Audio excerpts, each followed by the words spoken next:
நவதுர்கா பூஜையில் இரண்டாவது நாள் தேவி பிரம்மச்சாரிணி. ஓம் தேவி பிரம்மச்சாரிண்யை நமக.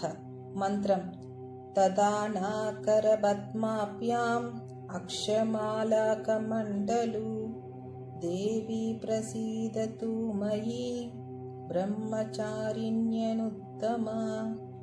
ததாநாகரபத்மாப்யாம் அக்ஷமாலாகமண்டலு தேவி பிரசீதது மயி பிரம்மச்சாரிண்யனுத்தமா. ததாநாகரபத்மாப்யாம் அக்ஷமாலாகமண்டலு தேவி பிரசீதது மயி பிரம்மச்சாரிண்யனுத்தமா. கையில் கமண்டலமும் ருத்ராட்ச மாலையும் வைத்திருக்கும் தேவி பிரம்மச்சாரிணி, உன்னை வணங்குகிறேன், ஆசீர்வதிப்பாய். இமவான் மகளாக பிறந்த பார்வதி தேவி யவ்வன பருவம் அடைந்தவுடன் அவளை நாரதர் சந்தித்து முற்பிறவி கதையே அவளிடம் கூறினார். இந்த பிறவியில் தாங்கள் சிவனை மணக்க வேண்டும் என்றால் கடுந்தவம் புரிய வேண்டும் என்று கூறினார். சதி இறைவனை எளிதில் எந்த சிரமமும் இன்றி அடைந்தாள். அந்த பக்குவம் இல்லாத மனத்தால் அவள் யோகாக்னியில் அழிய வேண்டியதாயிற்று. அதனால் இந்த பிறவியில் பார்வதி தேவி மனத்தால் பக்குவப்பட வேண்டும் என்பதற்காகவே நாரதர் அப்படி உரைத்தார். மிகவும் கடுமையான தவத்தை மேற்கொண்டாள் தேவி பார்வதி.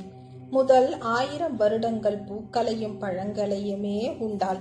அதன் பிறகு 100 வருடங்கள் வெறும் காய்கறியை உண்டாள். அதன் பிறகு 3000 வருடம் உதிர்ந்த இலைகளை மட்டுமே உண்டாள். மாளிகையில் பிறந்தாலும் தேவி காட்டில் வெட்ட வெளியில் தரையில் படுத்து உறங்கினாள். இதனாலேயே அவளுக்கு தபஸ்சாரிணி, பிரம்மச்சாரிணி என்ற பெயர் வந்தது. அதாவது யார் தன் வாழ்க்கை பாதையையே தவமாக கொண்டார்களோ அவர்களே தபஸ்சாரிணி அல்லது பிரம்மச்சாரிணி என்று அழைக்கப்படுவார்கள். இறுதியில் அந்த காய்ந்த இலைகளையும் உண்ண விடுத்தாள். நீர் ஆகாரம் இல்லாமல் பல வருடம் கடுந்தவம் இருந்தாள். காய்ந்த இலைகளையும் கூட உண்ண விடுத்ததாலேயே அவள் அபர்ணா என்ற பெயர் பெற்றாள்.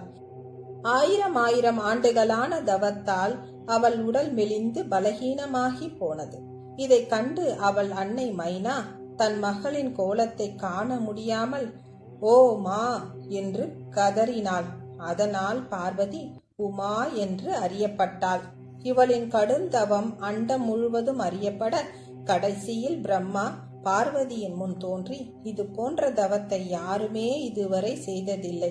சிவனின் மீது அவள் கொண்ட தூய்மையான அன்பே அவளை இப்படி தவம் செய்ய தூண்டியது என்று கூறி, இந்த பிறவியில் சிவனையே நீ கணவனாக அடைவாய் என்று ஆசீர்வதித்து சென்றார். இவளே மாதா பிரம்மச்சாரிணி. இவள் வலது கையில் ஜபமாலையும் இடது கையில் கமண்டலமும் வைத்திருப்பாள். 2வது நாள் மாதா பிரம்மச்சாரணியை வணங்கினால் நவராத்திரியின் 9 நாளும் நாம் விரதம் இருக்க நமக்கு சக்தி கிடைக்கிறது. இவள் நமக்கு கடவுளிடம் நாம் கொள்ள வேண்டிய தவம், பக்தி, ஸ்திரத்தன்மையை பற்றி கூறுகிறாள். ஒருவனுக்கு வாழ்க்கை அமைதி, ஆனந்தம், செழிப்பும் பெற வேண்டும் என்றால் மாதா பிரம்மச்சாரணியை வணங்கினால் அவர்களுக்கு அது தப்பாமல் கிட்டும். 2வது நாள் தென்னிந்தியாவில் நாம் கௌமாரியை வணங்குகிறோம். கௌமாரி முருகனிடம் இருந்து வந்த சக்தியே கௌமாரி. இவளுக்கு ஷஷ்டி, தேவசேனா என்ற வேறு பெயர்களும் உண்டு. மயிலே இவளது வாகனம். இவளை வணங்கினால் குழந்தை செல்வம் கண்டிப்பாக கிட்டும். இவளின் காயத்ரி மந்திரம் ஓம் சிஹிவாகனாயை வித்மஹே சக்தி ஹஸ்தாயை தீமஹி தன்னோ கௌமாரி பிரச்சோதயாத்.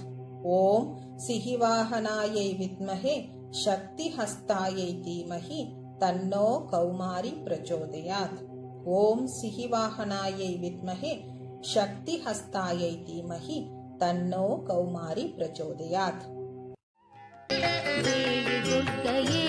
जय